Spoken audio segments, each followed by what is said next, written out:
의심, 시험하기 위해서 그들이 그렇게 요구했다라고 말씀합니다. 그런데 예수님은 마태복음 12장에서도 서기관과 바리새인 몇 사람이 찾아와가지고 우리에게 표적을 보여주십시오 라고 하는 질문을 똑같이 받았습니다.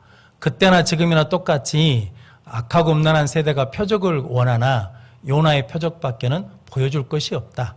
요나가 물고기 뱃속에 3일 밤낮을 있었던 것처럼 인자가 땅속에 3일 밤낮을 있을 것이다 라고 말씀하시고, 오늘 4절 말씀에 보면 그들에게 그렇게 말씀하시고 예수님이 그들을 떠나가셨다라고 말씀합니다.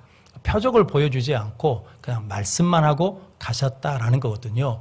우리가 생각할 때는 우리가 기적을 보면, 기적을 체험하면 믿음을 가질 것 같은데, 성경에서는 기적을 본다고, 기적을 체험한다고 믿음을 갖는 것이 아니라 말씀을 들어야 믿음을 갖고 말씀을 들어야 구원을 받는다라고 말씀합니다. 이스라엘 백성들이 애굽 땅에서 430년 동안 있으면서 하나님이 그들을 구원하시기 위해서 10가지 재앙을 주셨거든요. 애굽 사람 입장에서는 재앙인데 이스라엘 백성 입장에서는 기적이거든요. 왜냐하면 이스라엘 백성들이 사는 고센 땅에는 그 재앙이 임하질 않습니다. 그리고 출애굽할 때 홍해가 갈라져서 그 사이를 걸어 나왔거든요. 그리고 광야에서 불기둥, 구름기둥으로 인도해 주시고 반석을 치면 물이 나오고 하늘에서 만나가 내리는 기적을 보고 체험했거든요. 그런데 그들은 하나님의 약속의 말씀을 믿지 못하고 불평하고 불순종해서 가나안 땅에 여호수아와 갈렙에 위는 들어가지를 못했습니다. 즉 우리는 기적을 보면 믿을 것 같은데 기적을 통해서 믿음이 생기는 것이 아니고 말씀을 들어야 믿음이 생긴다라고 말씀합니다. 그래서 바울은 예수님의 십자가 부활에 대해서 이렇게 고린도전서 15장에서 말씀합니다. 예수님은 성경대로 죽으시고 성경대로 3일 만에 살아나셨다. 즉 말씀하신 대로 죽으시고 말씀하신 대로 살아나셨다. 즉 십자가 부활은 말씀이 이루어진 것을 보여주고 계신다라고 말씀합니다. 즉 죄의 문제는 기적으로 해결되는 게 아니라 십자가로 해결되는 것이고, 죽음의 문제가 기적으로 해결되는 게 아니라 부활로 해결된다. 그래서 표적을 본다고 해서, 기적을 본다고 해서 믿는 게 아니라 말씀을 들어야, 말씀을 믿어야 구원을 받는다라고 말씀합니다. 비행기가 이륙할 때 모든 엔진에 가동한답니다. 그러니까 이륙할 때 가장 많은 에너지를 사용한다는 거거든요. 모든 엔진이 가동되기 때문에 조그만 불씨만 있어도 위험한 상황이 있기 때문에 가장 조종사들이 긴장한 때라고 그러거든요. 그런 것처럼 왜 그러냐면 땅에서 하늘로 모아야 되니까, 떠야 되니까. 그런 것처럼 우리 신앙도 우리 인생을 우리 마음대로 내 뜻대로 살다가 하나님께로 돌아오는 회심, 회개라는 게 얼마나 힘이 많이 있고 능력이 필요하냐면 그것이 기적 갖고 안 된다는 거거든요. 무엇으로 가능하냐면 하나님의 말씀으로 가능하다라고 히브리서 4장 12절 말씀 같이 읽겠습니다. 하나님의 말씀은 살아있고 활력이 있어 좌우의 날선 어떤 검보다도 예리하여 혼과 영과 및 관절과 골수를 찔러 쪼개기까지 하며 또 마음의 생각과 뜻을 판단하나니. 아멘. 하나님의 말씀만이 혼과 영혼을 뭐 할 수 있다는 겁니까? 쪼갤 수 있다는 거거든요. 그러니까 기적은 사람을 모을 수는 있어도 회심시킬 수는 없다. 그런데 말씀이 사람의 영과 혼을 쪼개서 회개시킬 수 있고 회심시킬 수 있다. 그래서 표적보다 말씀이 더 중요하다. 그래서 말씀 중심의 신앙생활을 하라라고 말씀합니다.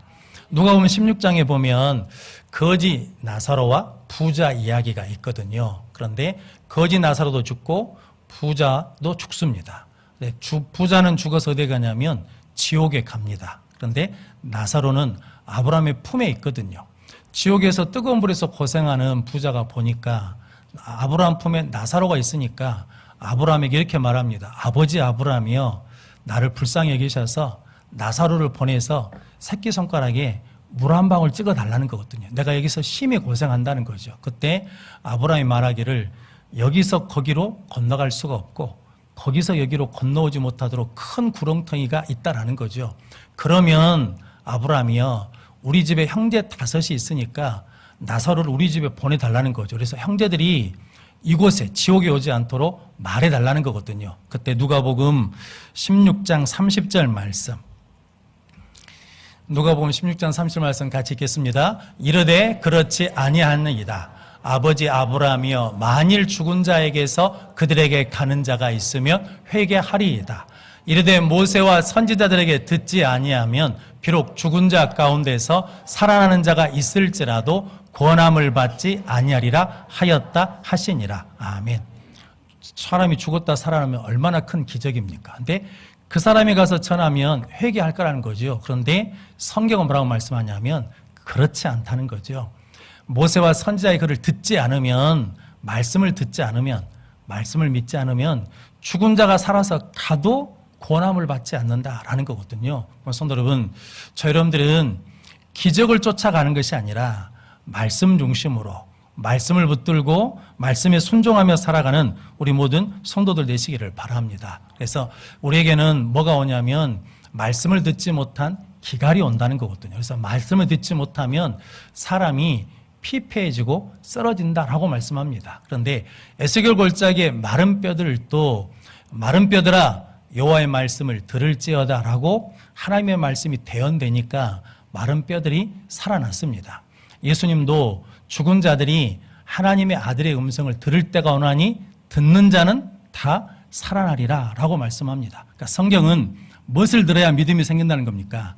말씀을 들어야 믿음이 생기고 말씀을 들어야 살아나는 역사가 일어난다라고 말씀합니다. 그래서 요한계시록 1장 3절 말씀에 하나님의 말씀을 읽는 자, 듣는 자, 지키는 자가 복이 있다라고 말씀합니다. 왜냐하면 시편 19편 7절로 8절 말씀 같이 읽겠습니다. 여호와의 율법은 완전하여 영혼을 소성시키며 여호와의 증거는 확실하여 우둔한 자를 지혜롭게 하며 여호와의 교훈은 정직하여 마음을 기쁘게 하고 여호와의 계명은 순결하여 눈을 밝게 하시도다. 아멘. 하나님의 말씀을 들어야 영혼이 소생하고 하나님의 말씀을 들어야 지혜롭고 하나님의 말씀을 들어야 마음에 기쁨이 생기고 하나님의 말씀을 들어야 영을 분별할 수 있는 눈이 밝아진다라고 말씀합니다. 그러면 성도 여러분, 저 여러분들이 말씀 중심의 신앙생활을 하고 말씀 듣는 일에 열심 내는 성도들 되시기를 바랍니다. 북한에서 탈북하는 분들이 계시거든요. 근데 이분들이 두만강, 압록강을 건널 때 죽음의 강을 건넌다라고 그런답니다. 왜냐하면 그 강을 건너지 못하고 중간에 죽는 분들도 있고 건너다가 잡혀와서 죽는 사람도 있고 건너다가 총에 맞아 죽는 사람도 있다라는 거거든요. 그러니까 그들이 강을 건넌다는 것은 죽음의 강을 건넌다는 거죠. 그런데 그 강을 건너면 끝나느냐? 그렇지 않다는 거죠. 중국에 가면 공안들한테 잡히면 다시 북한으로 압송이 된답니다. 그래서 탈북하는 분들 사이에서 도는 말이 있대요. 자기들끼리 하는 말. 십자가가 있는 곳에 가면 산다. 즉 십자가 있는 곳에 가면 도와주는 사람들이 있다는 거죠. 그래서 탈북자들을 돕는 선교사가 있고 목회자들이 있습니다. 그런데 그들을 만난다고 해서 바로 한국이나 다른 나라로 나가는 것이 아니라 때가 맞아야 되고 형편이 맞아야 되니까 그때를 기다리면서 한 달이고 두 달이고 같이 움직인다라고 하거든요. 그러면서 그들에게 하나님의 말씀을 가르친답니다. 성경을 가르치면 그 말씀을 배운 사람들 중에 10%는 북한으로 돌아가겠다라고 스스로 말한 사람들이 있답니다. 왜 북한으로 돌아가냐면 북한에 돌아가서 내 가족들도 이 복음의 소식을 듣고 구원받아야 된다는 거죠. 우리 친지들도 이 영성의 말씀을 듣고 구원받아야 된다. 그래서 그들은 가면 죽을 수도 있고 가면 고난이 기다리고 있는데 고난이 우리를 어쩔 수는 없습니다. 어떻게 할 수는 없습니다. 그런데 우리는 고난 가운데서 내가 누구인지를 확인합니다라고 그랬다는 거죠. 고난 가운데 내가 예수 믿는 사람입니다. 고난 가운데 나는 말씀에 확신을 갖는 사람입니다. 고난 가운데 나는 천국을 소망한 사람입니다라고 고백한다는 거거든요. 그렇게 돌아가서 복음을 전해서 북한 땅에 그러니까 외부적으로 믿는 것이 아니라 안에서 온전한 기독교인들이 10만 명이 있다라고 그러거든요. 성도는 뭐가 들어가면, 말씀이 들어가면, 말씀을 들으면 믿음의 역사가 일어나게 될 줄로 믿습니다. 그러면 성도 여러분, 성경의 권위를 가장 높이 둘 때, 위에 둘 때 교회도 부흥하고 성도도 승리했습니다. 그런데 성경의 권위가 무엇보다 아래로 떨어지면 영적인 암흑기가 왔거든요. 전에 한번 말씀드린 것처럼 유럽의 TV에서 보이는 큰 교회의 성당이 전부 다 언제 지어졌냐면 중세시대 때 지어졌습니다. 겉보기는 화려한데 안에 영적으로는 영적 암흑기라 그러거든요. 왜냐하면 교황의 권위가 성경의 권위보다 위에 있었습니다. 전통과 제도가 성경보다 위에 있었습니다. 그러므로 성도는 우리도 내 방법, 내 생각, 내 뜻이 하나님 말씀보다 위에 있으면 영적으로 어두워진다는 거죠. 그런데 하나님의 말씀을 가장 위에 두고 말씀을 따라가며 말씀에 순종하면 영적인 부흥기를 새롭게 맞이할 줄로 믿습니다. 그래서 예수님께서 기적보다 말씀이 더 중요하다라고 말씀합니다. 그래서 기적을 쫓는 신앙은 오래가지 못합니다. 그리고 열매 맺을 수도 없습니다. 오직 말씀을 쫓는 자, 말씀을 붙든 사람이 끝까지 최후 승리 어디까지 믿음을 지킬 수 있고 열매를 맺을 수 있습니다. 그래서 씨 뿌린 비유에서 보면 옥토에 떨어졌다는 것, 좋은 땅에 떨어졌다는 것은 말씀을 듣고 깨닫는 자니 어떤 것은 100배, 어떤 것은 60배, 어떤 것은 30배로 결실하느냐라고 말씀합니다. 그러면 성도 여러분, 여러분들도 가장 하나님의 말씀을 위에 둠으로 말미암아 그 말씀에 순종해서 믿음의 열매를 맺는 성도들 되시기를 바랍니다. 천지는 없어져도 하나님의 말씀은 없어지지 않습니다. 우리는 말씀을 들음으로 구원받았고 말씀으로 거듭나게 되었거든요. 그러므로 우리 모든 성도들도 말씀을 가장 내 삶의 위에 두고 그 말씀을 통해서 예수 그리스도의 반석 위에 믿음을 세워서 믿음의 열매를 맺음으로 하나님께 영광을 돌리는 우리 모든 성도들 되시기를 바랍니다. 예수님이 원하시는 신앙 두 번째는 하나님과 교제하는 신앙입니다. 오늘 12절 말씀 같이 읽겠습니다. 그제서야 제자들이 떡에 누르기 아니요 바리새인과 사두개인들의 교훈을 삼가라고 말씀하신 줄을 깨달으니라. 아멘. D.L. 무디 목사님이 목회하시면서 설교 준비하는데 어느 날 5살 먹은 아들이 서재로 찾아왔답니다. 그래서 방해가 될까 봐 마음이 조급하니까 무디 목사님이 그랬답니다. 아들, 원하는 게 뭐야? 라고 그랬다는 거죠. 그러자 5살 먹은 아들이 그랬답니다. 아빠랑 함께 있고 싶어요. 근데 지금 바쁘니까 놀아줄 수 없는데 내가 바쁜데 그랬더니 여기 있을게요. 그래가지고 아들이 아버지 있는 곳에서 혼자 조용히 놀았답니다. 근데 그 아들을 보면서 이 무디 목사님이 깨닫고 회개했대요. 당신은 하나님과 함께하고 싶다라는 마음을 가져본 적이 없다는 거거든요. 그 마음을 잃어버렸다는 거죠. 그래서 하나님, 나도 하나님 아버지와 함께 있고 싶습니다 라고 하는 이 고백을 할 수 있는 은혜를 달라라고 구했다라고 합니다. 제자들이 건너편으로 가면서 오늘 본문 말씀에 보니까 떡 가져가는 것을 잊어버렸습니다. 그때 6절 말씀에 예수님이 바리새인과 사두개인들의 누룩을 주의하라 그랬더니 제자들이 우리가 떡을 가져오지 않았는데 어떻게 할까 하면서 서로 논의했다는 거지요. 그때 예수님께서 너희가 아직도 깨달음이 없느냐, 믿음이 작은 자들아, 그러면서 떡 5개로 5,000명이 먹고 몇 바구니가 남았냐는 거죠. 12바구니가 남았거든요. 그리고 떡 7개로 4,000명이 먹고 몇 강주리가 남았냐는 거죠. 7강주리가 남았잖아요. 그런데도 떡이 없다고 걱정하냐?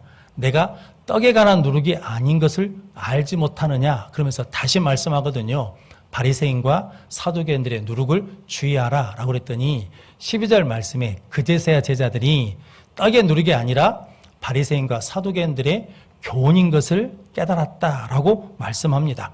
마태복음 15장에 보면 우리가 함께 은혜를 나눈 것처럼 제자들이 떡을 먹을 때 손을 씻지 않았다고 바리새인들이 비난하거든요. 그러면서 장로의 전통, 우리의 전통을 지키지 않았다라고 그럽니다.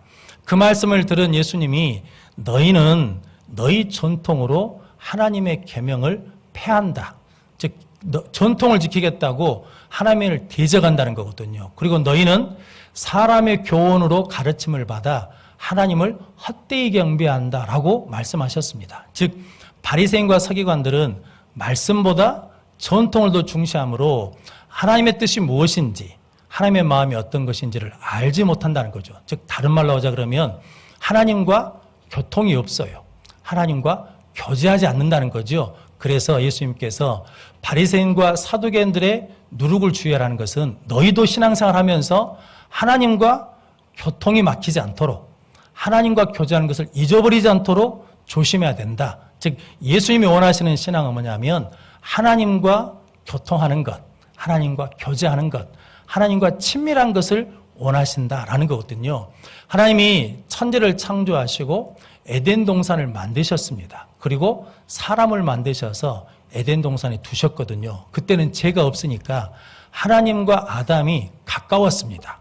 그래서 하나님께서 아담에게 에덴 동산을 경작하게 하고 선악과를 먹지 말라고 말씀도 해주시고, 그리고 혼자 있는 것이 보기 좋지 않으시니까 친히 흙으로 짐승을 만들고 각종 새를 만들어서 아담에게 이름을 짓게 합니다. 그러니까 창조 사역에 함께 했다라는 거죠. 그때는 그렇게 가까웠습니다. 그런데 불순종해서 선악과를 따먹으러 죄가 들어오니까 하나님이 오는 소리를 듣고 아담과 하와가 숨어버립니다. 그래서 우리가 하나님 앞에 벌거벗었으므로 두려워해서 숨었다라는 거거든요. 죄는 하나님과 우리 사이를 뭐 한다는 겁니까?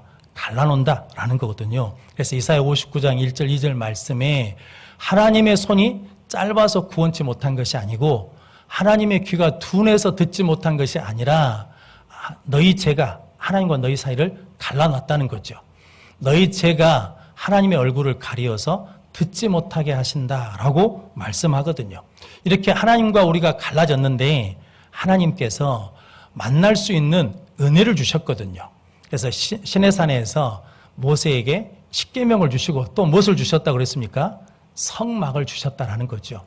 예배초소를 주셨습니다. 그래서 출애굽기 29장 42절 43절 말씀 같이 읽겠습니다. 이는 너희가 대대로 여호와 앞 회막문에서 늘 드릴 번제라.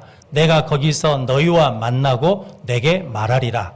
내가 거기서 이스라엘 자손을 만나리니 내 영광으로 말미암아 회막이 거룩하게 될지라. 아멘. 하나님이 어디서 만나 주신다는 겁니까?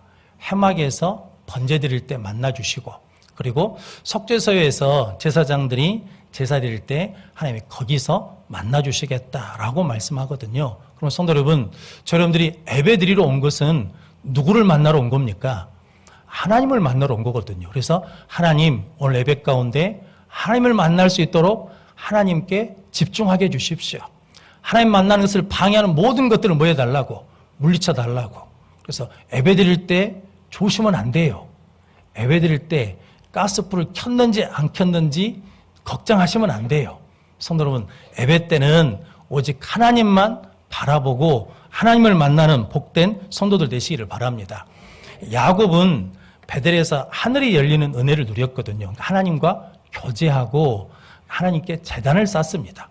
흉년이 들어서 70명을 데리고 애굽 땅에 내려갔는데 430년이 될 때 그 후손이 몇 명이 됐냐면 장정만 60만 명, 어린이와 여자들까지 하면 200만 명이 되었거든요. 430년 만에. 그런데 그보다 더 큰 역사가 현대사에서 있습니다. 영국의 청교도들이 신앙의 자유를 위해서 메이플라워라는 배를 타고 102명이 떠났습니다. 처음부터 미국에 가려는 것이 아니라 처음에는 네덜란드로 갔다 합니다. 네덜란드에 가봤더니 거기 영적 분위기가 너무 자유롭고 세상적이에요. 그래서 그들이 말하기를 우리 자녀들을 신앙으로 교육하기가 좋지 않다. 예배드리기가 마땅치 않다. 그래서 신대륙으로 다시 1620년 9월 달에 출발했답니다. 그래가지고 12월 달에 미국에 도착했어요. 그리고 그곳에서 1년이 지났을 때 거기 갔던 반 이상이 죽었다라는 거거든요. 그런데 그들이 제일 먼저 세운 것이 교회를 세웠습니다. 우리는 하나님 앞에 예배를 드리겠다. 하나님과 교제하는 것, 교통하는 것을 첫 번째로 삼겠다. 그리고 두 번째 학교를 지었답니다. 자녀 교육을 위해서. 그리고 세 번째 집을 지었다라는 거거든요. 그래서 지금도 미국은 그 청교도의 영향으로 미국 달러 지폐에 뭐가 써졌냐면 우리는 하나님을 믿습니다라고 하는 글귀가 써졌거든요. 가끔 뉴스에 보면 지금도 그 달러 지폐에서 그 글귀를 빼달라고 소송하는 사람들이 있거든요. 그런데 청교도 후손들이 그것을 계속 지키고 있습니다.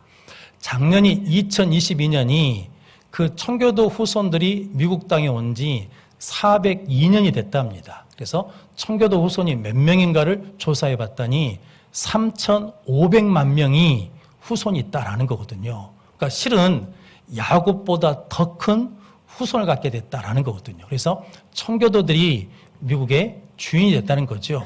많은 후손들이니까 하나님과 교통하는 예배를 가장 우선시하는 사람이고 우리는 하나님을 믿는다라고 선포하고 고백하는 사람들이기 때문에 하나님이 그렇게 축복해 주셨습니다. 그럼 성도 여러분, 우리도 우리 삶의 예배를 가장 첫 번째로 삶의 우선순위에 두는 성도들 되시기를 바랍니다.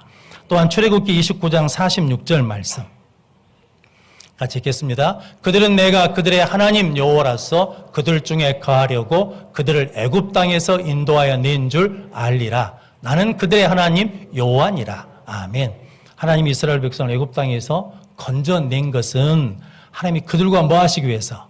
함께하기 위해서, 그들 안에 거하기 위해서 그들을 구원하셨다라고 말씀하거든요. 예수님의 이름의 뜻이 뭡니까? 자기 백성을 자기 죄에서 구원할 자, 즉 죄에서 구원해 주신다는 거죠. 예수님의 또 다른 이름이 있으시죠. 그게 뭐냐면 임마누엘이거든요.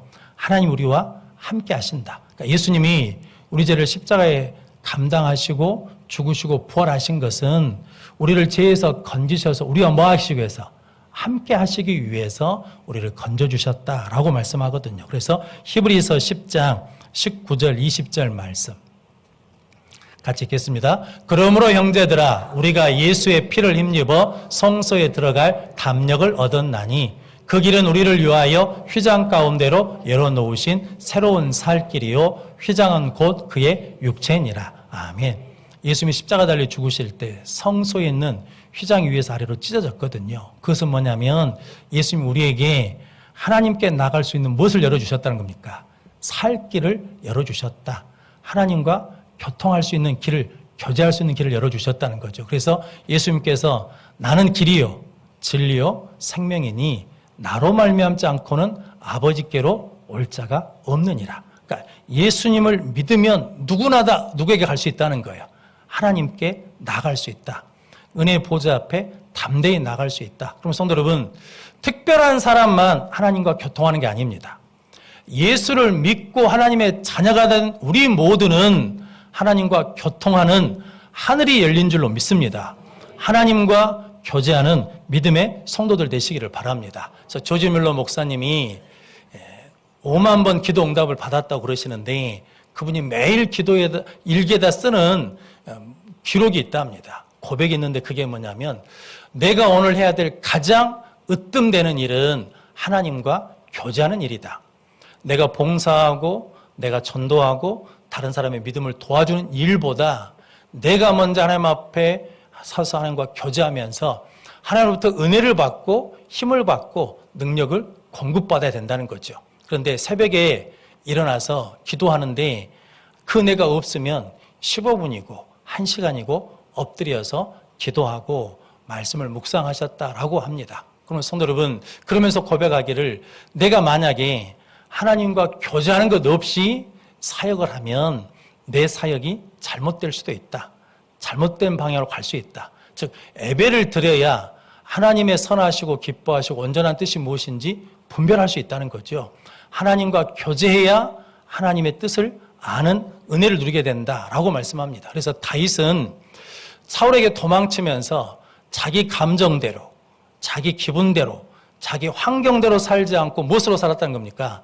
말씀대로, 말씀에 순종하며 살았더니 사울의 집은 점점 약해지고 다윗의 집은 점점 강해졌다는 거죠. 그리고 다윗은 하나님 앞에 예배하는 것을 즐거워했습니다. 기뻐했거든요. 그랬더니 하나님 마음에 합한 자가 되었습니다. 우리 모든 성도들도 하나님의 말씀에 헌신하고 예배함으로 하나님 마음에 합한 자가 되시기를 바랍니다. 또한 예수님도 그렇게 사셨거든요. 시험 받으실 때 뭘로 이기셨습니까? 말씀으로 이기셨습니다. 그리고 친히 하나님이 애언하시고 약속하신 말씀을 누가 이루셨습니까? 예수님이 다 이루셨습니다. 그리고 예수님은 사회 가기 전에 기도하시고 제자들을 세우기 전에도 먼저 기도하시고 십자가를 지기 전에도 겟세마네 동산에서 기도하면서 누구 뜻에 맞춰가는 겁니까? 하나님의 뜻에 맞춰가서 십자가에 순종하고 3일 만에 부활하시고 승천하셔서 하나님 우편에 앉는 승리자가 되셨습니다. 그래서 요한복음 8장 예수님이 친히 말씀하신 것처럼 하나님이 나와 함께 하시도다. 나는 항상 누가 기뻐하는 일을 하나님이 기뻐하시는 일을 행함으로 나를 혼자 두지 않으셨다라고 말씀합니다. 그럼 성도 여러분, 우리도 말씀을 가장 위에 두고 예배를 가장 앞에 두고 말씀에 순종하고 예배 가운데 하나님과 교제하면 이 은혜와 능력을 얻게 될 줄로 믿습니다. 말씀에 순종함으로 예수의 때 터 위 반석 위에 굳건한 믿음을 세우시고 하나님께 예배함으로 하나님 마음에 합한 자들이 되어서 하나님이 주신 능력과 은혜와 복을 가지고 날마다 승리하는 우리 모든 성도들이 되시기를 주님의 이름으로 축원합니다. 기도하겠습니다. 거룩하신 아버지 하나님 감사합니다. 복된 줄 허락해 주시고 하나님 앞에 나와 예배하며 말씀을 듣게 하시고 주의 음성을 듣게 하시고 하나님과 교통하며 교제하며 하나님의 뜻을 알게 하시니 감사합니다. 우리 모든 성도들이 평생을 하나님과 교제하며 말씀대로 순종함으로 승리하는 자들 되게 하여 주옵소서. 예수님의 이름으로 기도하옵나이다. 아멘. 찬송가 490